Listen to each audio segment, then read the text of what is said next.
So ஷியா சுன்னியுடைய ஒற்றுமை சமகாலத்தில் தேவையா அப்படின்னு சொல்லி கேட்டிங்கன்னா, சம்மில் மஜீத் போன்ற யூடியூபர்ஸ் கூட இதெல்லாம் பேசியிருக்கிறாங்க.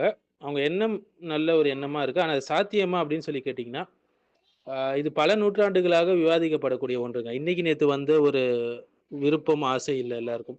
பல அறிஞர்கள் வந்து ஒற்றுமைக்கான முயற்சி செஞ்சாலும், பல காரணங்களால அது முழுமையாக வெற்றி பெறல. அடிப்படை வேறுபாடுகள் வந்து சுன்னி இஸ்லாம்லயும், ஷியா இஸ்லாம்லயும் இடையே சில முக்கியமான அகீதா மற்றும் வரலாற்று வேறுபாடுகள் இருக்கு. ஃபார் எக்ஸாம்பிள் கலீஃபாவுடைய விஷயத்துல சுன்னிகள் கலீஃபா தேர்வு ஷூரா மூலியமாக தேர்ந்தெடுக்கணும்னு சொல்லுவாங்க. கன்சல்டேஷன் மூலியமாக. ஷியாக்கள் வந்து தலைமை அல்லாஹ் நியமித்த இமாம்கள் என்று சொல்லுவாங்க.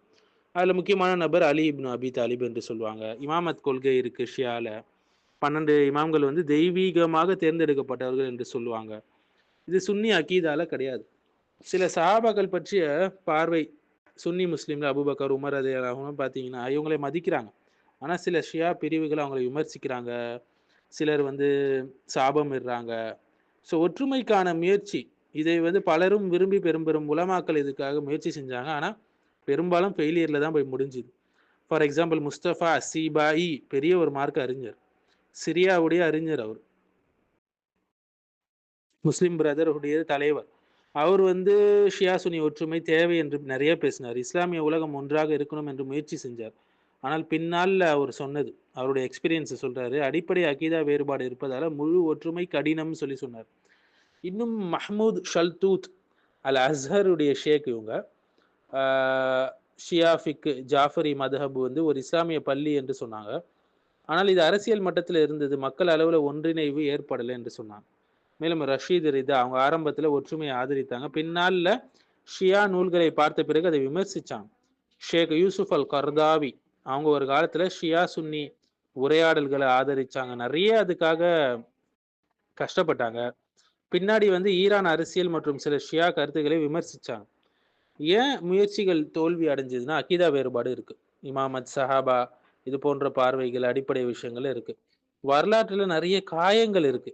கர்பலாவுடைய யுத்தம் இதன் நினைவு இன்னும் உணர்ச்சி பிரச்சனையாக இருக்கு.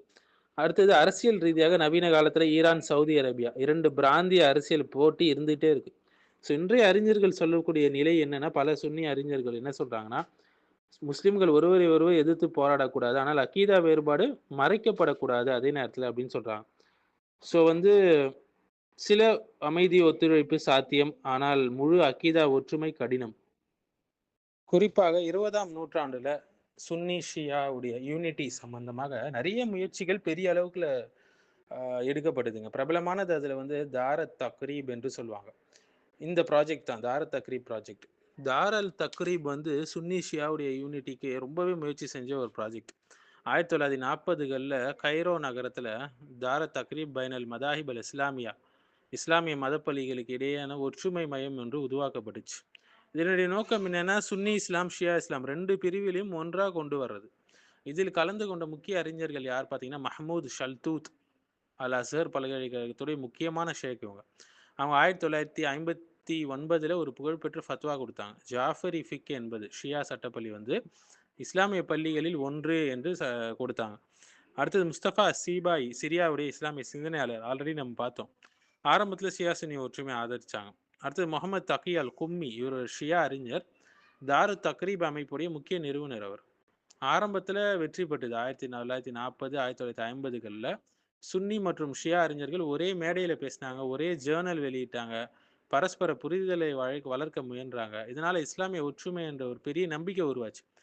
பின்னர் ஏற்பட்ட பிரச்சனைகள் வந்து 1960களுக்கு பிறகு இந்த யூனிட்டி ப்ராஜெக்ட் பல காரணங்களால பலவீனமாச்சு.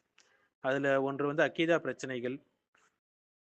பிரச்சனைகள் வந்து சுன்னி அறிஞர்கள் பின்னாளில் கவனித்து சில ஷியா நூல்கள்ல சஹாபாக்கள் மீது கடுமையான விமர்சனம் இருக்கிறத பார்க்குறாங்க. உதாரணமாக அபூபக்கர், உமர் அவங்க மீது ரதியல்லாஹு அன்ஹுமா. இதனால் பெரிய விவாதங்கள்லாம் ஏற்பட்டுச்சு. ஸோ அரசியல் மாற்றம் ரீதியாக பார்த்தீங்கன்னா, 1979 நடந்த ஈரானியன் ரெவல்யூஷன் வந்து பின்னர் ஈரான் சவுதி அரேபியா இரண்டு நாடுகளின் அரசியலுக்கு இடையே போட்டி அதிகரிச்சு. இதனால செக்டேரியன் டென்ஷன் வந்து இன்னும் அதிகமாச்சு. பிராந்திய போர்கள் வந்து நடந்தது. பின்னர் நடந்த கான்ஃப்ளிக்ஸ் பார்த்தீங்கன்னா, ஈராக், சிரியா, யமன் இவை சுன்னி ஷியா பிரிவினை மேலும் திரிவுபடுச்சு.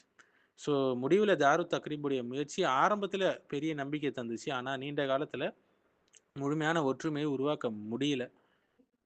ஸோ அறிஞர்கள் சொல்ல வருவது என்னன்னா, முஸ்லிம்களிடையே அமைதி மற்றும் மரியாதை இருக்கணும்னா, இருக்க வேண்டும் என்றால், அக்கீதால ஒற்றுமை பண்ணணும். அப்பதான் அது சாத்தியம்.